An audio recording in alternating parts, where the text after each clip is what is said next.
Kyle in Pine Mountain. Oh, he dropped a good one on us. Why is everyone all of a sudden comparing the Pac-12 South to the SEC West?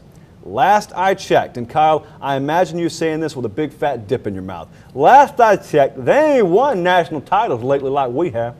Because the level of play that you've seen from these teams, USC is no longer sanctioned.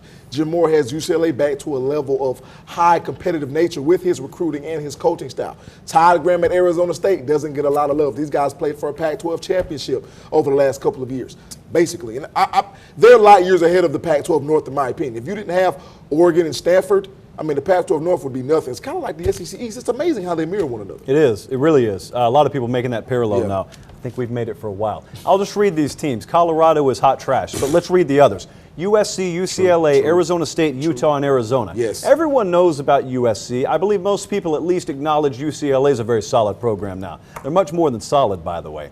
Those last three I mentioned, Utah, Arizona, and Arizona State, you don't know a lot about. Right. And you need to know about them. Now, I know it means staying up well past your bedtime in a lot of cases to watch them play.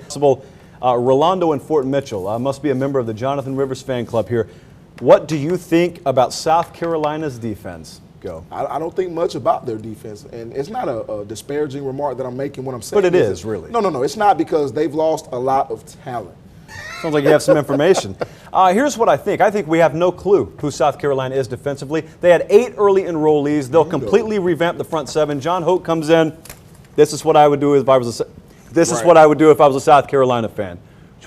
I found it interesting that a number of observers at practice noted that not only did Grayson Lambert not quite look as good as the front two, he was unable in some cases to throw a spiral and was severely underthrowing receivers. I don't know, maybe the guy had the flu, but Malcolm Mitchell, a guy that universally stood out today, both of those tight ends, Blazevich and Rome, Yes. big time, will be contributors this year. Wrapping things up, one day I'll sell a DVD and it will contain nothing but content of what happens during the break. I got a 2-9 here circled.